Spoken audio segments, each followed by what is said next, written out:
এই মুহূর্তে পটুয়াখালী থেকে সরাসরি যোগ দিচ্ছেন সহকর্মী মুফতি সালাউদ্দিন। ঘূর্ণিঝড় রেমালে মাছের ঘেরে ক্ষতি কাটিয়ে উঠতে কি ধরনের চিন্তা ভাবনা হচ্ছে জানাবেন আমাদের।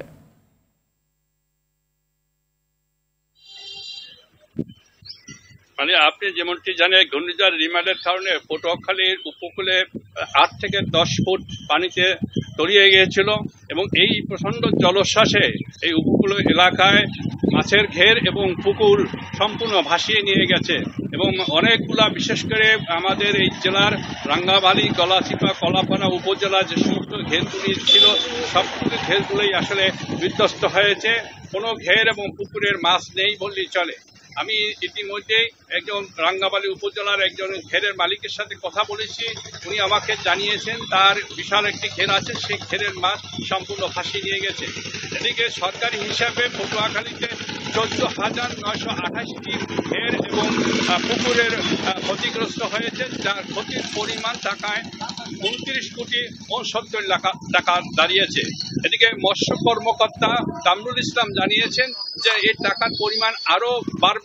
তার ধারণা যে যেভাবে ভেসে গেছে মাছ এবং ক্ষতি হয়েছে তাতে 50 থেকে 60 কোটি টাকা ছাড়িয়ে যেতে পারে।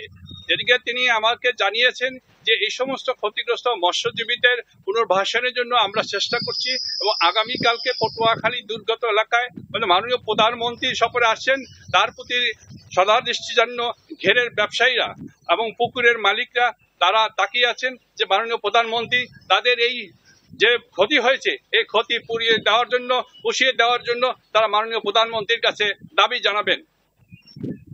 এই ছিল আমার কাছে সর্বশেষ সংবাদ। ধন্যবাদ আপনাকে। এখনো বিদ্যুৎ বিচ্ছিন্ন বাগেরহাটের বিভিন্ন উপজেলা। এই বিষয়ে আরো জানাতে সেখান থেকে সরাসরি যোগ দিচ্ছেন আমাদের আরেক সহকর্মী এস এম শামসুর রহমান। শামসুর রহমান, কখন নাগাদ বিদ্যুৎ পরিস্থিতি স্বাভাবিক হতে পারে, কি বলছে বিদ্যুৎ বিভাগ, জানাবেন আমাদের। আপনি যেমনটি বলছিলেন, ঘূর্ণিঝড় রিমাল বাগেরহাটে আঘাত করে বিদায় নিলেও এর ভোগান্তি কিন্তু জনগণ এখন ভোগ করছে। এর ভিতরে কিন্তু বিদ্যুৎ বিভাগ একটু অন্যতম। বিদ্যুতে কিন্তু বাগেরহাটে পল্লী বিদ্যুতের গ্রাহক রয়েছে 4,85,000, এর ভিতরে কিন্তু 2 লাখ গ্রাহক কিন্তু এখনো বিদ্যুৎ বিচ্ছিন্ন রয়েছে। পল্লী বিদ্যুৎ বিভাগ আমাদের বলছে পোল যে বিদ্যুতের যে পোল আছে পোল কিন্তু ভেঙে গেছে 151টি এবং লাইনের উপর গাছ উপরে পড়েছে প্রায় 2,000-এর উপরে এবং পোল হেলে পড়েছে প্রায় 479টি এবং তার যে স্পট সেটি কিন্তু 1,500-এর মতো স্পটে তার ছিঁড়ে পড়েছে। এসব কারণে কিন্তু বিভাগ কিন্তু তারা বলছে যে আমরা কাজ করেছি, তারা স্থানীয় তাদের লোকবল এবং ঠিকাদার প্রতিষ্ঠান থেকে লোকবল নিয়েছে এবং একই সাথে কিন্তু স্থানীয় যে শ্রমিক আছে তাদের নিয়ে কিন্তু এই পল্লী বিভাগ কাজ করে যাচ্ছে, কিন্তু তারা এখনো কাজের বেশি অংশ শেষ করতে পারেনি। তারা বলছে যে বিশেষ করে শরণখোলা এবং মোড়লগঞ্জে কিন্তু ব্যাপক ক্ষয়ক্ষতি হয়েছে, এরপরে কিন্তু সেখানে তারা পৌঁছাতে পারছেন না সব স্থানে। এখন কিন্তু অনেক স্থানে জলবদ্ধতা রয়েছে। এছাড়া বিভিন্ন স্থানে বড় বড় গাছ পড়েছে বিদ্যুৎ তারের উপর, এর কারণে কিন্তু সেসব স্থানে গাছ কেটে তারা কিন্তু পরিষ্কার করছেন এবং এই কারণে বিদ্যুৎ পৌঁছাতে তাদের দেরি হচ্ছে। আমি বাগেরহাট শহরের পাশে বিভিন্ন ইউনিয়নে গিয়েছিলাম, তারা কিন্তু সেই এলাকায় কিন্তু বিদ্যুৎ এখনো পৌঁছায়নি। গত 4 দিন ধরে কিন্তু সেখানে বিদ্যুৎ বিচ্ছিন্ন রয়েছে। তারা বলছেন শুধু বিদ্যুৎ বিচ্ছিন্নর কারণে কিন্তু সেই এলাকায় মোবাইল নেটওয়ার্কের শূন্যতা রয়েছে। এই কারণে কিন্তু তারা বিভিন্ন জায়গায় যোগাযোগ করতে পারছেন না, তাদের সাথেও মানুষ যোগাযোগ করতে পারছেন না। এক ধরনের যোগাযোগহীনতায় পড়ছে এই এলাকার মানুষ।